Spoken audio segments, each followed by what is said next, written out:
watching News 4 at 6. All of us, in one way or another, are blessed. Those blessings come in many different forms, and one such for me is that for more than 40 years, I have enjoyed the company of the people with whom I work.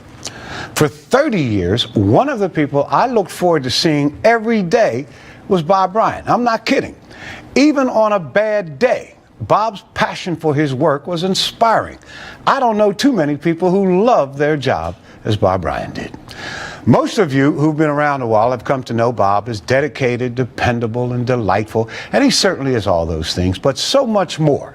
And now that Bob is stepping away from the camera, let me tell you how much more, some of it probably to his embarrassment, but I don't care. Bob Bryant is among the best friends any man on earth could ever have.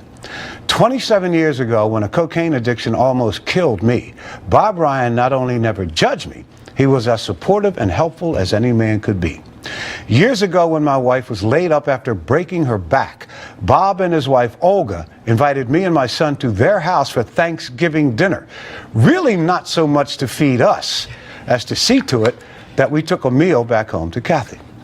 Bob Bryant is the most loving, generous man you'll ever want to know. But he's also crazy. Did you know that?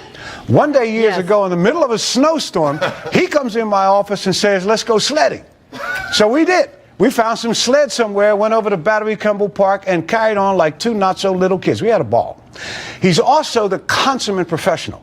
One day I was feeling a little goofy, so while he was in the middle of his forecast, I went over right next to the camera and mooned him. Bob never missed a beat, chuckled a little bit, then said straight into the camera, "And somewhere tonight a dark moon will be rising in full." We died laughing. Some of you think of Bob as formal and uptight and all of that. Let me disabuse you of that.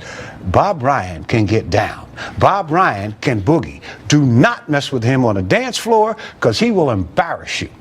Speaking of embarrassing, he is the easiest person on earth to make blush.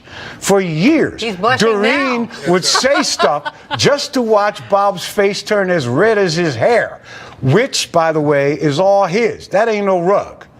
A couple of years ago, Bob went over to Channel 7, from which he is retired now. But for 30 years, Bob was one of us. He was ours. And often, if there were a few seconds left at the end of a broadcast, we would ask Bob to come on and give us a final update on the weather. And so today, we're asking Bob one more time, give us a final update, bro.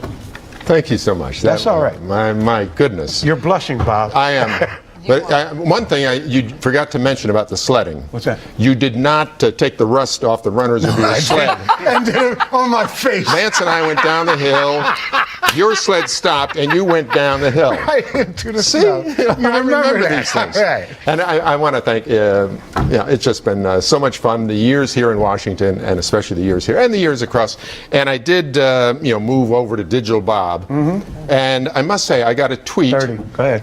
From Doreen. Yes. Saying how she was looking forward to having an old friend cop by. She does not tweet, "I'm looking forward to my old co-anchor appearing with me." Well, because you are an old friend, and we've been in touch even though we haven't been working together for a while. And people that see us and hear, and the good folks over at Channel 7. 5. One last time, sunny weekend, delightful days coming up.